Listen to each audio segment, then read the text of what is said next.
अध्याय 32। अंगीठी में। मैं अस्पताल नहीं जाऊंगा। मुझे वहां जाने की जरूरत नहीं है। मैं वहां नहीं जाना चाहता। हैरी ये बातें बड़बड़ाता जा रहा था और प्रोफेसर टॉफ्टी से अपना हाथ छुड़ाने की कोशिश कर रहा था।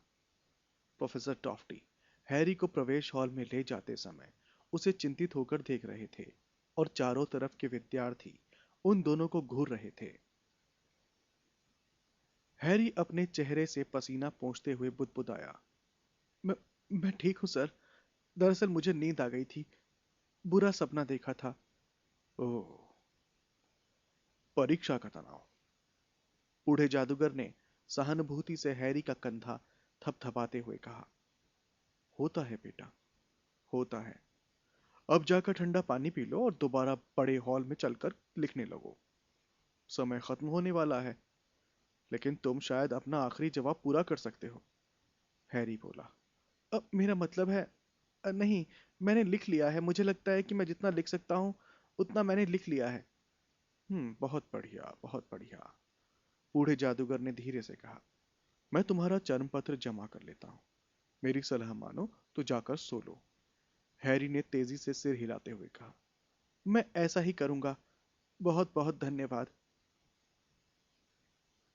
जिस पल प्रोफेसर टॉफ्टी बड़े हॉल की चौखट पर ओझल हुए, हैरी ने संगमरमर की सीढ़ियों पर दौड़ लगा दी। वो गलियारों से इतनी तेजी से गुजरा कि पास वाली तस्वीरें उसे बुरा भला कहने लगी।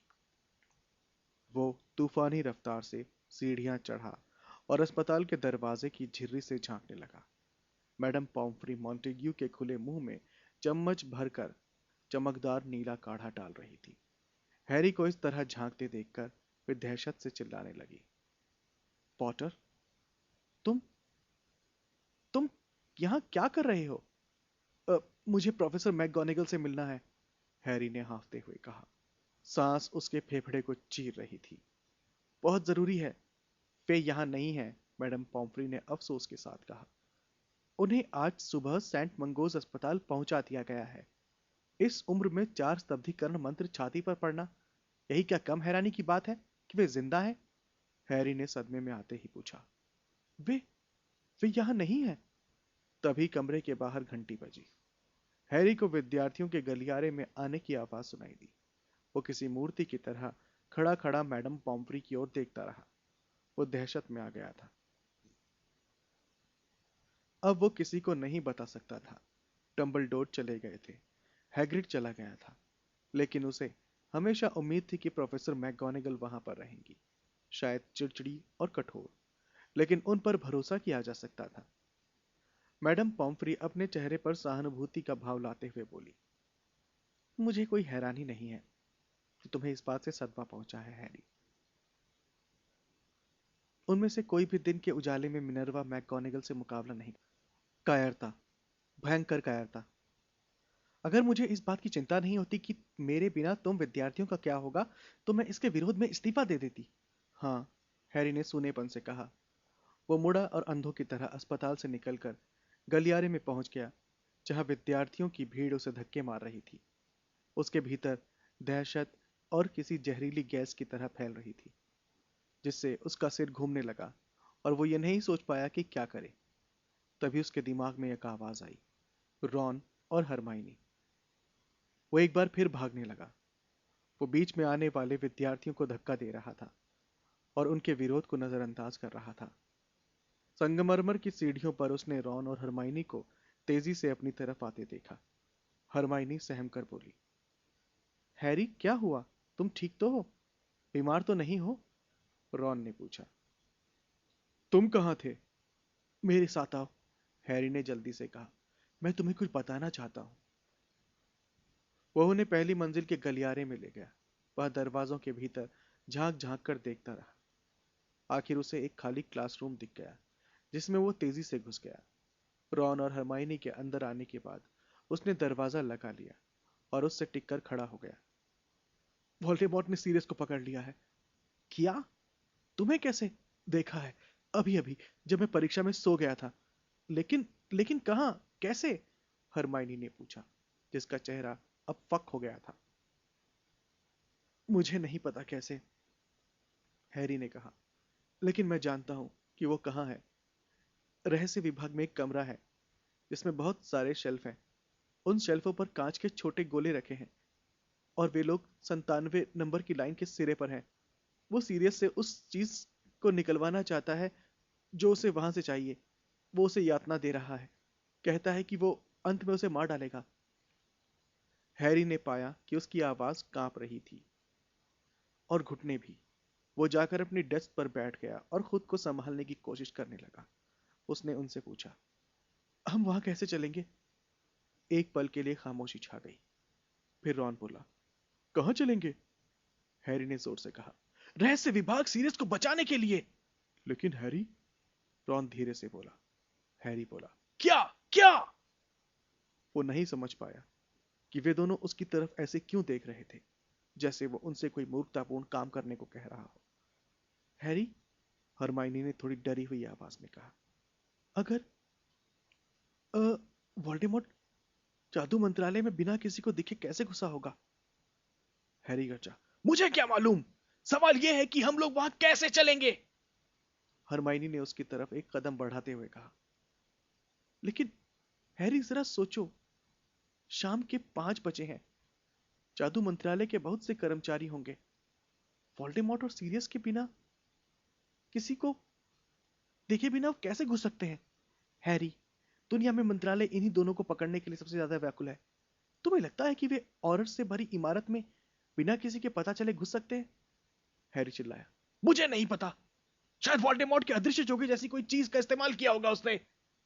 चाहे जो हो, जब भी मैंने देखा है, मुझे रहस्य विभाग हमेशा बिल्कुल खाली मिला है।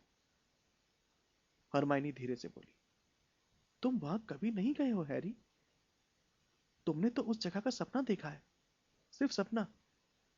मेरे सपने साधारण नहीं होते हरमाइनी, हैरी चिल्लाया और उसकी तरफ एक कदम आगे बढ़ाते हुए बोला। वो उसे झकझोरना चाहता था। तुम रॉन के डैडी वाले सपने के बारे में क्या कहोगी?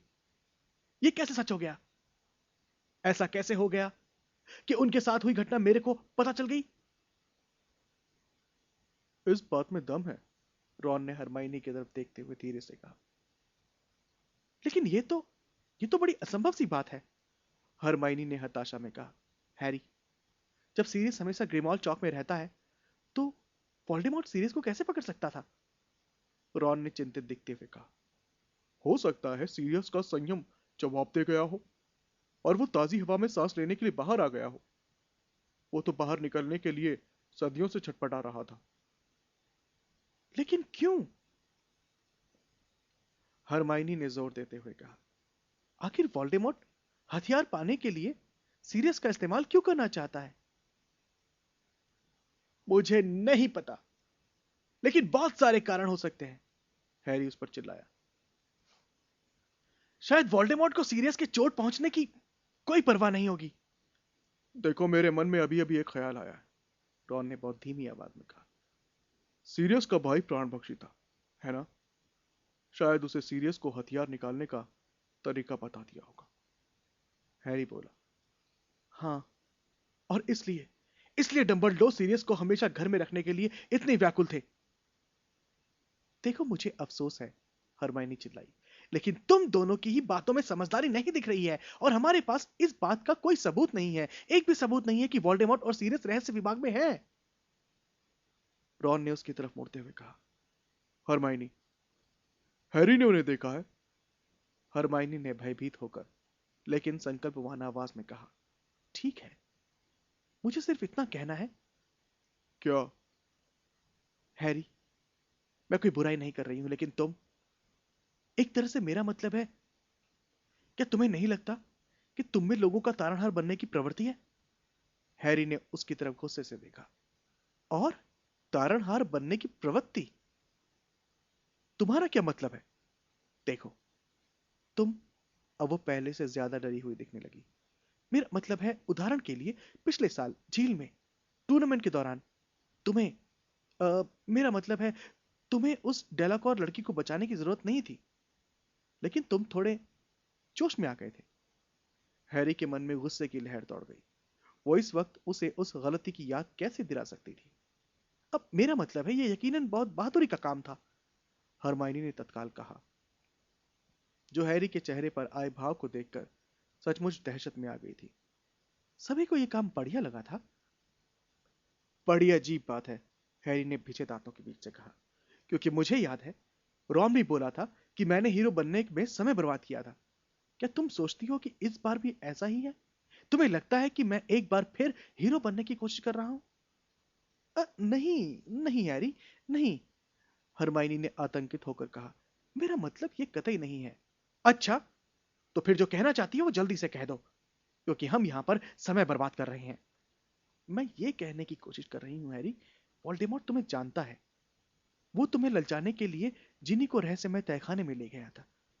वो इसी तरह से काम करता है। वो जानता है कि तुम सीरियस की मदद करने के लिए चाहोगे। यह भी तो हो सकता है कि वो बस तुम्हें रहस्य विभाग में बुलाने की कोशिश कर रहा हो। हरमाइनी, इससे कोई फर्क नहीं पड़ता कि उसने मुझे वहां ले जाने के लिए यह काम किया है या नहीं।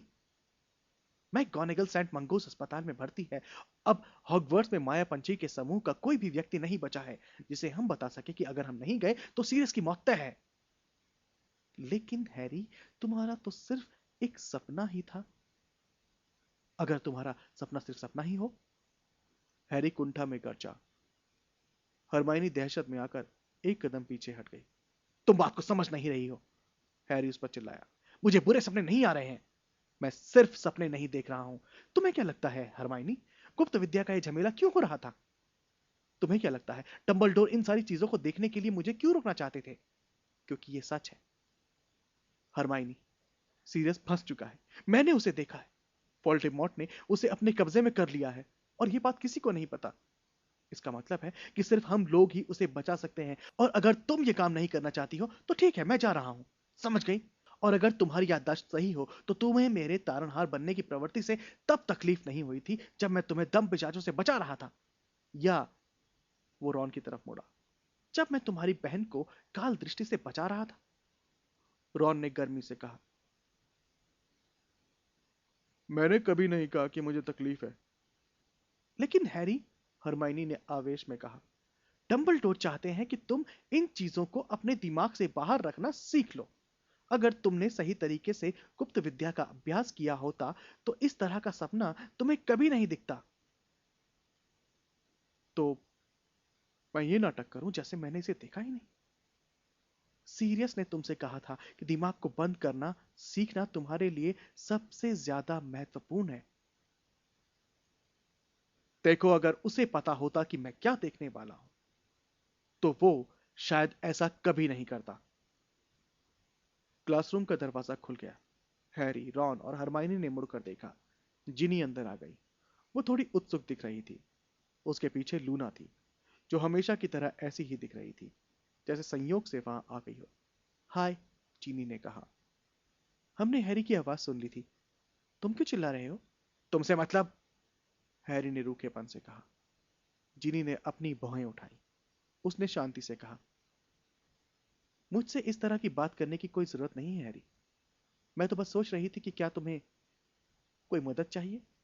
नहीं, तुम कोई मदद नहीं कर सकती, हैरी ने कहा। लूना ठंडे लहजे में बोली, देखो, तुम बदतमीजी कर रहे हो। हैरी ने मन ही मन उसे गाली दी और मुड़ गया। वो इस वक्त लूना लवगुड के साथ बातचीत करने के मूड में नहीं था। ठहरो, हरमाइनी ने अचानक कहा। ठहरो हैरी, वे लोग मदद कर सकते हैं। हैरी और रॉन ने उसकी तरफ देखा। सुनो, उसने व्यग्रता से कहा। हैरी, हमें यह पता लगाना होगा कि सीरियस सचमुच मुख्यालय से गायब है। मैंने तुमसे कहा था ना कि मैंने देखा है। हैरी, मैं तुमसे विनती कर रही हूं, हरमाइनी ने हताशा से कहा। मेहरबानी करके लंदन जाने से पहले यह जांच तो कर लो कि सीरियस घर पर है या नहीं। अगर हमें यह पता चलता है कि वो वहां पर नहीं है तो फिर मैं कसम खाती हूं कि मैं तुम्हें रोकने की कोशिश नहीं करूंगी। मैं भी चलूंगी, मैं सब करूंगी। उसे बचाने के लिए करना होगा, हैरी चिल्लाया। सीरियस को इस वक्त यात्रा दी जा रही है, हमारे पास बर्बाद करने के लिए समय नहीं है। लेकिन अगर यह वोल्डेमॉर्ट की चाल हुई हैरी, हमें जांच तो करनी ही चाहिए। कैसे? हैरी ने कहा।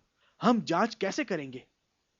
हमें अम्बridge की अंगीठी का इस्तेमाल करके उससे संपर्क करने की कोशिश करनी होगी, हरमाइनी ने कहा, जो ये सोचकर ही कांपने लगी थी। हम एक बार फिर अम्बridge को वहां से कहीं निकलवा लेंगे, लेकिन हमें पहरा देने वालों की जरूरत होगी। ये काम जिनी और लूना कर सकती है। हालांकि जिनी मामले को ठीक से समझ नहीं पाई थी, लेकिन उसने तत्काल कहा, हाँ, हम ये काम कर देंगे। दूसरी तरफ लूना बोली, सीरियस से तुम्हारा मतलब स्टबी बॉर्ड मैन से है ना? किसी ने उसकी बात का जवाब नहीं दिया। ठीक है, हैरी ने हरमाइनी से आक्रामक अंदाज में कहा, ठीक है, अगर तुम ये काम जल्दी करने का कोई तरीका सोच सकती हो तो मैं तुम्हारे साथ हूं, वरना मैं इसी समय रहस्य विभाग जा रहा हूं। रहस्य विभाग? लूना ने थोड़ी हैरानी से कहा, लेकिन तुम वहां जाओगे कैसे? एक बार फिर हैरी ने उसकी बात को नजरअंदाज कर दिया। ठीक है, हरमाइनी ने अपने हाथ बांधते हुए डेस्कों के बीच चहलकदमी करते हुए कहा, ठीक है, देखो, हमें से एक अम्बridge के पास जाकर उन्हें गलत दिशा में भेज देगा और उन्हें उनके ऑफिस से दूर रखेगा।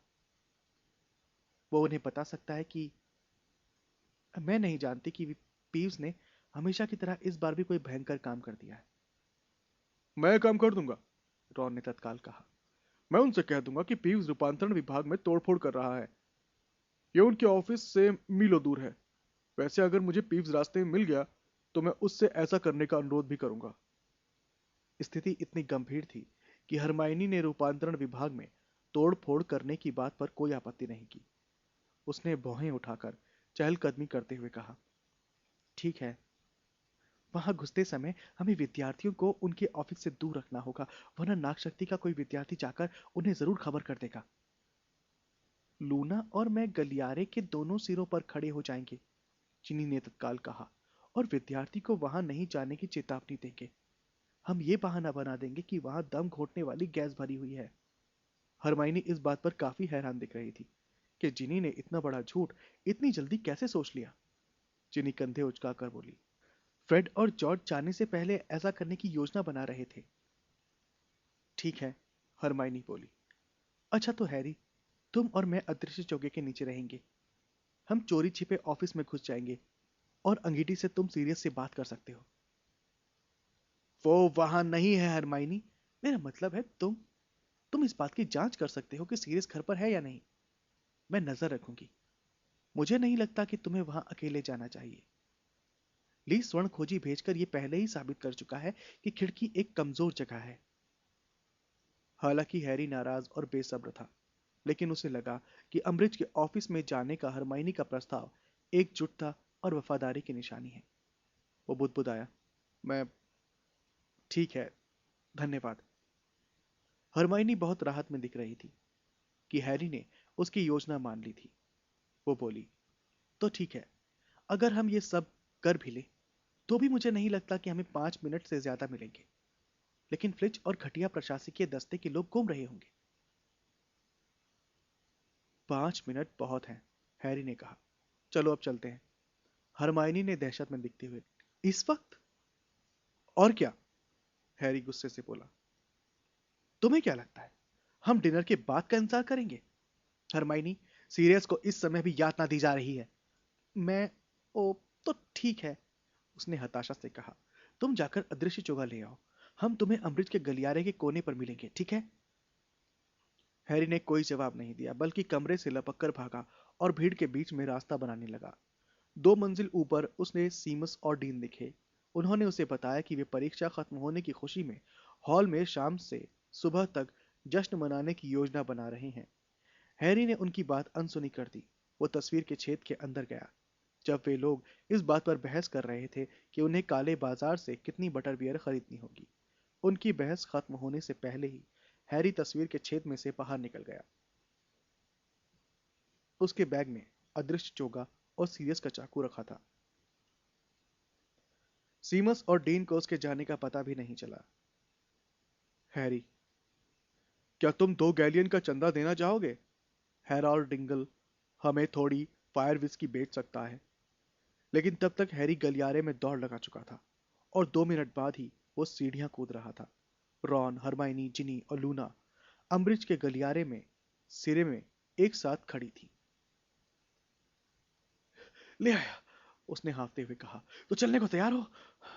ठीक है, हरमाइनी ने फुसफुसाकर कहा जब सिक्स्थ ईयर के जोर जोर से बोलते हुए विद्यार्थियों का समूह उसके पास से गुजरा। तो रॉन, तुम जाकर अम्बरिज को वहां से हटाओ। जिनी, लूना, तुम दोनों गलियारों में विद्यार्थियों को आने से रोको। हैरी और मैं चोगा निकालकर रास्ता खाली होने का इंतजार करते हैं। रॉन तेजी से चला गया और उसके चमकते लाल बाल गलियारे में दूसरे छोर तक चमकते रहे। इस दौरान जीनी का उतने ही लाल बालों वाला सिर दूसरी दिशा में विद्यार्थियों के बीच जाता दिख रहा था, जिसके पीछे लूना का सुनहरे बालों वाला सिर था। वहां चले?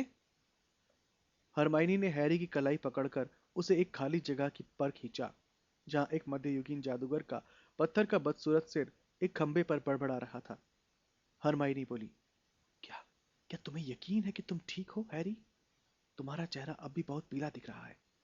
मैं ठीक हूं, उसने कहा और अपने बैग में से अदृश्य चोगा निकाल लिया। सच तो यह था कि उसका निशान दुख रहा था, लेकिन इतनी जोर से नहीं कि वो ये समझ ले कि वोल्डेमॉर्ट ने सीरियस को मार डाला है।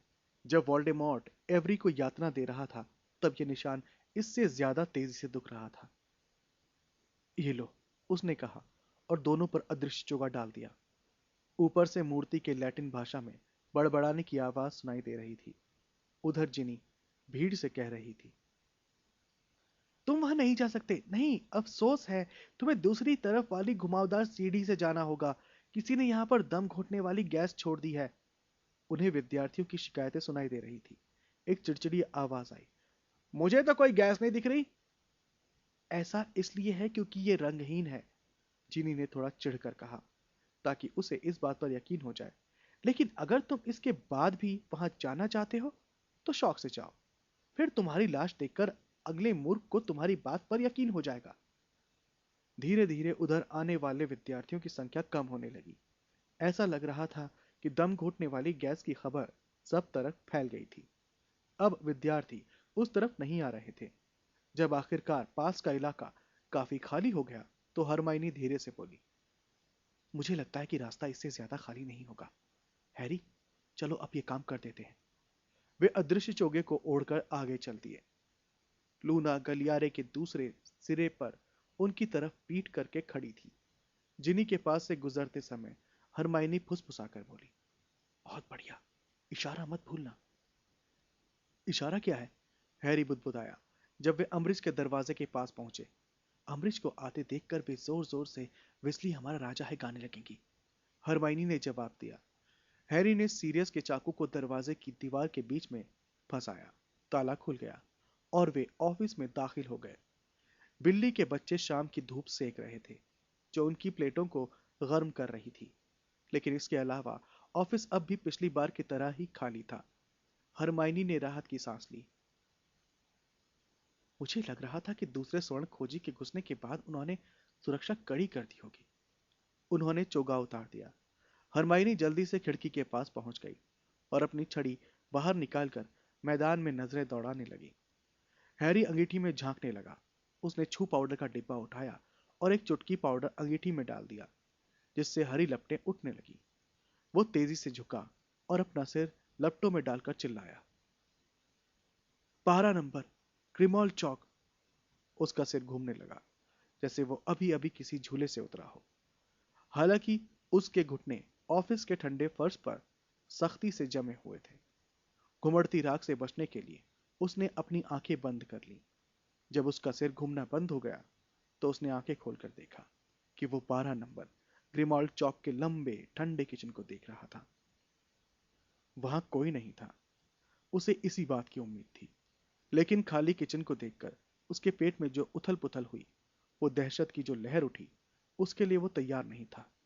सीरियस, वो चिल्लाया, सीरियस, तुम कहां हो? उसकी आवाज कमरे में गूंजी, लेकिन कोई जवाब नहीं मिला। सिर्फ आग की दाहिनी तरफ से चींची की आवाज सुनाई दी। वहां कौन है? हैरी ने पूछा। उसे लगा कि शायद कोई चूहा होगा।